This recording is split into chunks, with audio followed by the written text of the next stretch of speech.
बात करें, मानिए एक और ऐसा क्वेश्चन लेके आप लोग को अगर करना हो तो कर सकते हैं। इसी क्वेश्चन को और संख्या है, हाँ इसको तो छोड़ देते हैं।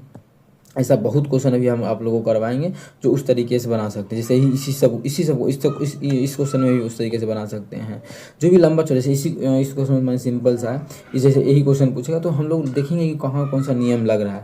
तो लगभग सभी क्वेश्चन में वो नियम लगेगा जो अभी आप लोग को समझाए हैं।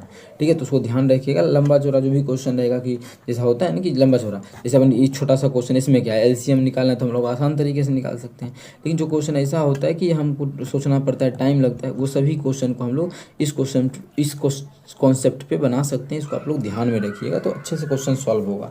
उम्मीद करते हैं समझ में आया होगा। बिना क्वेश्चन का एक्स वाई निकाले, बिना संख्या निकाले हम लोग क्वेश्चन को बना लिए किस प्रकार से, वो आप लोगों को सामने है। और होमवर्क का प्रश्न अब कर लेते हैं, जो होमवर्क दिए थे आप लोग को प्रीवियस क्लास में। ठीक है, दीपावली का एक दिन बंद था। तो यदि दो संख्याओं का लघुत्तम समावर्तक, और देखो वही उसी कॉन्सेप्ट पे इसको भी बना लेंगे हम लोग, सेम वही कॉन्सेप्ट पे। तो आगे हम खोज रहे थे, जबकि पीछा में ही हम लोग का आप लोगों को हम दे चुके हैं ये क्वेश्चन बनाने के लिए होमवर्क के तौर पे। तो इसी को आप लोग को हम समझाते हैं कि कैसे बनेगा अगर वही कॉन्सेप्ट यहाँ पे लगा दे तो। ठीक है, सेम वही कॉन्सेप्ट अभी लगा के आप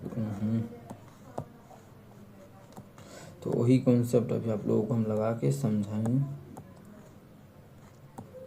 एक सेकेंड। तो अभी इस क्वेश्चन को आप लोग को हम करके उसी तरीका से करेंगे जो तरीका आप लोग को हम समझाएं, क्योंकि बोले थे आप लोगों को लंबा चौड़ा क्वेश्चन आ जाए तो वो तरीका सबसे बेस्ट है। दो संख्याओं का एलसीएम और एचसीएफ का योगफल दिया हुआ है। अब देखिए सेम वही कॉन्सेप्ट, अगर एलसीएम और एचसीएफ का योगफल देगा मतलब ये दोनों को जोड़ेगा, उसमें भी क्या एचसीएफ कॉमन आएगा। आप लोग हमेशा देखिएगा, जैसे हम मानिए इसी को हम दोनों को करेंगे, एलसीएम और एचसीएफ हो जाएंगे, फिर भी हमारा क्या आएगा, जो ए का प्लस ए बी यही आएगा ना। आप लोग जोड़ लीजिएगा, एलसीएम और एचसीएफ को जोड़ेंगे तो यही आएगा। मतलब पी हमेशा आएगा, मतलब पी क्या था, एचसीएफ था। एचसीएफ हमेशा आएगा सभी नंबर में। ठीक है, तो अब इस क्वेश्चन को फिर से समझिए। एलसीएम एचसीएफ का योगफल, एल और एच लिख देते हैं एलसीएम एचसीएफ को, इसका योगफल हमें दिया है 1050। ठीक है, 1050। और यदि उनका महत्तम समावर्तक उसके लघुत्तम से इतना कम है। ठीक है, और एक बच्चा भी इसका मतलब बताया है, उसका आंसर अब बच्चा उसको हम उस जो तरीका से वो बना के कमेंट किया है उस तरीका से भी समझाएंगे। ठीक है, कि उसका क्या गलती है, वो क्या गलती कर रहा है, क्योंकि वो एलसीएम को एचसीएफ का मान ज़्यादा निकाल रहा है। वो कहे कहाँ क्या गलती हम कमेंट किए थे, लेकिन फिर से वो नहीं समझा तो रिप्लाई किया, तो उसको भी हम समझाएंगे। पहले मेरा तरीका समझ लो। क्वेश्चन में बोला है कि देखो यदि उनका महत्तम समावर्तक लघुत्तम से कम है, लघुत्तम से कम है मतलब उसका लघुत्तम से जो एचसीएफ कम है, क्या कौन सा कम है, देखो दोनों को बराबर हम अभी नहीं कर सकते हैं। क्या, क्यों, क्योंकि बोला है कि एच जो है वो कम है। कितना कम है, तो एच के बारे में बोला है कि उनका जो है एचसीएफ उनके एलसीएम से कम है। कितना, 630 कम है, एलसीएम से कम है। इसका मतलब है कि एचसीएफ में अगर 630 जोड़ देंगे तो एचसीएफ में अगर 630 जोड़ देंगे तो वह एलसीएम के बराबर हो जाएगा। क्यों, क्योंकि बोला है क्वेश्चन में कि एलसीएम से कम था कौन, एचसीएफ। ये जो एच है वो कम है। कितना कम है, 630। तो एच में 630 जोड़ेंगे तो इसके बराबर हो जाएगा। अब देखो यहाँ से हमें मतलब एक समीकरण ये आ गया, दूसरा L माइनस एच बराबर 630। बच्चा इसी को सॉल्व किया है तो यहाँ पे यहीं पे गलती किया है, वो लिख दिया है H माइनस एल। तो वो एक बार दोबारा समझे, इसलिए हम इस बात को 3-4 बार रिपीट किए हैं अभी कि क्या होगा एक्चुअल में। L माइनस एच होगा, इसको जैसे ही सॉल्व करेंगे तो आंसर तो हमारा आ जाएगा। लेकिन यहाँ हम दूसरा तरीका समझाना चाह रहे हैं क्या, कि अभी आप लोगों को पीछे समझाए कि हमें क्वेश्चन में क्या निकालना है, उन दोनों संख्याओं का गुणनफल ज्ञात करना है। मतलब जो भी संख्या है, जैसे ए और बी संख्या तो उसका गुणनफल अभी भी क्या कॉमन आएगा, तो सेम वही जो अगर गुना भी कर देंगे दोनों संख्या को तो पी तो हाँ आएगा ही आएगा। देखो पी ए पी गुना बी पी करेंगे तो क्या आएगा, A B P S square, मतलब पी आएगा। इसका मतलब है कि पी क्या है, पी वह संख्या जो दोनों में कॉमन आ रहा है।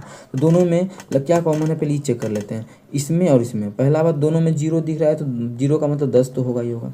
21 से इसमें भी भाग लग रहा है, 21 या 63, 21 105, 21 हाँ। इसका मतलब है कि 21 भी कॉमन आ रहा है। इसका मतलब है कि 210 जो है हमारा 210 इसका एचसीएफ आएगा 100%, क्योंकि कॉमन इसका दोनों में यही आ रहा है। देखो इसका निकालेंगे वो बात अलग है, लेकिन हम लोग देखें कि एचसीएफ आ गया है तो एचसीएफ इस तरीका से निकालेंगे। वो लड़का जो इसको सॉल्व किया, अच्छा बात है, छोटा सा क्वेश्चन था, कर सकते हैं, लेकिन ये तरीका थोड़ा अच्छा है, आप लोग याद रख सकते हैं। एचसीएफ कितना आ गया, 210। जैसे ही एचसीएफ 210 आ गया, क्वेश्चन हमें बोला है कि दोनों का योगफल 1000 कितना है 50 है। तो यहाँ से एलसीएम निकाल सकते हैं, कितना होगा, दोनों को जोड़े तो 1050 हो गया, जिसमें कि ए वो हमारा 210 है। तो हमारा दूसरा जो हो जाएगा वो एल जो हो जाएगा हम घटा देंगे यहाँ से, तो 0 हो जाएगा 4 और इधर हो जाएगा 840। बच्चा में बस यही गलती हुआ है कि यहाँ पे निकल गया है एच और ये निकल गया एल। अभी पूरा क्लियरली होगा, पहले ये समीकरण ही आप लोगों का गलती था। और एक चीज़ और, समीकरण गलती क्या में निकल भी जाए फिर भी हम सही बना सकते हैं इस तरीक़ा से कि पहले ये देख लेंगे दोनों में कॉमन क्या है। दोनों में कॉमन क्या है, वही हमारा HCF होगा। क्यों? क्योंकि पूरा कॉन्सेप्ट आप लोग को यहाँ समझाएं, जो कॉमन होता है वही हमारा HCF होता है। गुना करे, जोड़े, घटाए, कुछ भी करे वो हमारा आएगा। तो पहला बात हमें क्वेश्चन दोनों संख्याओं का गुणनफल बोला है। और जैसे ही दोनों संख्याओं का गुणनफल बोला है तो क्या चाहिए, गुणनफल क्या होता है, मतलब ए बी बराबर होता है LCM गुना HCF। तो LCM भी निकल चुका है हम लोग का कितना 840, HCF भी निकल चुका है 210। गुना कर देंगे, सबसे पहला लास्ट में 2 जीरो आएगा। क्यों 2 जीरो आएगा, क्योंकि एक जीरो यहाँ एक जीरो यहाँ है। तो 2 जीरो तो इसमें भी है, इसमें भी है, इसमें भी है और इसमें भी है। आगे देख लेते हैं। आगे जो हमारा है, जैसे ही गुना करेंगे तो चरका 4, यहाँ 4 आएगा। तो 4 हमारा इसमें भी नहीं है, इसमें भी नहीं है, इसमें भी नहीं है। एक ही ऑप्शन ए में है, तो ऑप्शन ए बिल्कुल करेक्ट होगा। एग्जाम में ये सभी बिल्कुल नहीं करना, डायरेक्ट यहाँ देखना है कि 1050 है, 630 है। कम बोल रहा है मतलब इस दोनों का HCF आ जाएगा 210 है कि 21 बचे 21 दिया, हाँ 210 मतलब HCF आ गया। LCM निकाल लेंगे, फिर देखेंगे कि कौन सा होगा। जैसे अभी चेक किया हम लोग कि 4 इसमें है, तो यही आंसर होगा। तो इस प्रकार से आप लोग क्वेश्चन को बना सकते हैं। बहुत ही बेहतरीन तरीका बता रहे हैं क्वेश्चन को सॉल्व करने का, ध्यान में रखना ये सभी तरीका। ये जो होमवर्क का जो हो गया अभी सॉल्यूशन हम करवा दिए हैं, ठीक है। जो भी विद्यार्थी होमवर्क का कमेंट किए थे बहुत अच्छी बात है, लेकिन आप थोड़ा सा यहाँ पे गलती की थी उसको सुधार लीजिएगा।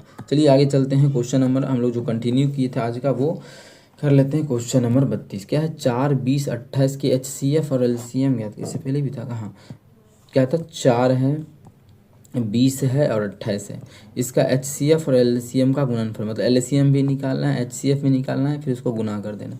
तो इसमें भी 4 है, 4 गुना 1, इसमें भी 4 है, 4 गुना 5, 2 गुना 2 भी लिख सकते हैं, लेकिन देखिए कि 4 सभी में, इसलिए 4 लिख दिए, और 4 गुना 7, ठीक है। और क्या होता है LCM, पहले HCF निकाल लेते हैं क्योंकि HCF के बारे में पता है आप लोगों को। HCF क्या होता है, जो सभी में कॉमन हो। तो सभी में कॉमन क्या दिख रहा है, सभी में कॉमन आप लोगों को दिख रहा होगा 4, तो HCF 4 तो होगा ही होगा। कि और कुछ होगा तो वो हम लोग चेक कर लेते हैं कि और क्या होगा। इसमें जो है LCM भी होगा। LCM कितना, 4 तो होगा ही होगा, जो नहीं मिल रहा है वो भी होगा। जैसे 5 भी होगा और 7 भी होगा, मतलब 5 भी होगा और 7 भी होगा। ये हमारा हो गया LCM। क्वेश्चन में बोला है मैं दोनों संख्या सबका गुणनफल। दूसरा भी तरीका बताएंगे, बने रहिएगा। ये सभी को गुण, दोनों LCM और HCF का गुणनफल। ये तो हमारा क्या था, ये हमारा HCF था, ये LCM था, दोनों को गुना कर दिए। अब जैसे गुना करेंगे टाइम जाएगा, जैसे या फिर आसान है तो हो जाएगा, देख लेते हैं। 4 चौक 16, 16 पच्चे 80, 80 मतलब 0, 8 बचा, 8 सती 56, 560। 560 कौन सा ऑप्शन में है, ऑप्शन बी में है, तो ऑप्शन बी हमारा बिल्कुल करेक्ट हो जाएगा। कौन सा ऑप्शन, ऑप्शन बी। लेकिन इस तरीके से नहीं बनाना था, तो हम लोग चेक कर लेते कि HCF या LCM का गुणनफल बोला है। जब भी दोनों का गुणनफल बोल रहा है तो इसका मतलब एक सभी से भाग लगना चाहिए। मतलब LCM ही एक ऐसा संख्या होता है जिसमें दिया गया नंबर से भाग लगना चाहिए। अब क्वेश्चन में बोला है कि उसके अलावा HCF है, उससे कोई मतलब नहीं है। LCM तो है ना, बिल्कुल LCM है, इसका मतलब है कि ये सभी से भाग लगना चाहिए। पहला बात 4 से भाग लग रहा है सभी में, तो लग ही रहा था। जैसे मैंने ऑप्शन से चेक करते तो ठीक है, ऑप्शन से अगर चेक करते 4 से भाग लग रहा था, 20 से चेक कर लेते, 20 से इसमें भाग नहीं लग रहा तो ये होगा नहीं, इससे इसमें भी नहीं लग रहा तो इससे भी। क्यों, क्योंकि लास्ट में 0 है, और 0 वाला में इसी में भाग लगेगा, या फिर 0 इसमें तो इसमें भाग लगेगा, ठीक है। अब बचा कितना, ये बच गया हमारा 28। 28 को क्या लिख सकते हैं, 28 को हम लिख सकते हैं 7 चौके 28, मतलब 4 से भी लगना चाहिए और हमारा 4 के अलावा 7 से भी लगना चाहिए। 4 से तो लग चुका है, दोनों में चेक कर चुके हैं, अब 7 से कर लेते हैं। इसको करेंगे 7 का 7, तो बचेगा 6 और 6 66, तो क्या 66 में लगता है, नहीं, इसमें 7 से भाग नहीं लग रहा है, एक ही ऑप्शन में लग रहा है, तो ऑप्शन हमारा बी बिल्कुल करेक्ट होगा। तो आप लोग ऑप्शन के थ्रू भी बना सकते हैं, या फिर ये तरीका भी बता दिए, या फिर दूसरा तरीका भी समझा दिया आप लोगों को, ऑप्शन के थ्रू भी निकाल सकते हैं, कोई बड़ा इशू नहीं है। तो ये दोनों तरीका समझ में आना चाहिए। और इसका PDF भी जो विद्यार्थी चाहता है वो हमारे साथ टेलीग्राम पे जुड़ जाए, और उसमें टेलीग्राम पे डेली इसका लिंक वीडियो का और PDF चला जाता है, तो वहाँ से आप लोग जुड़ सकते हैं, इसके PDF को प्राप्त कर सकते हैं।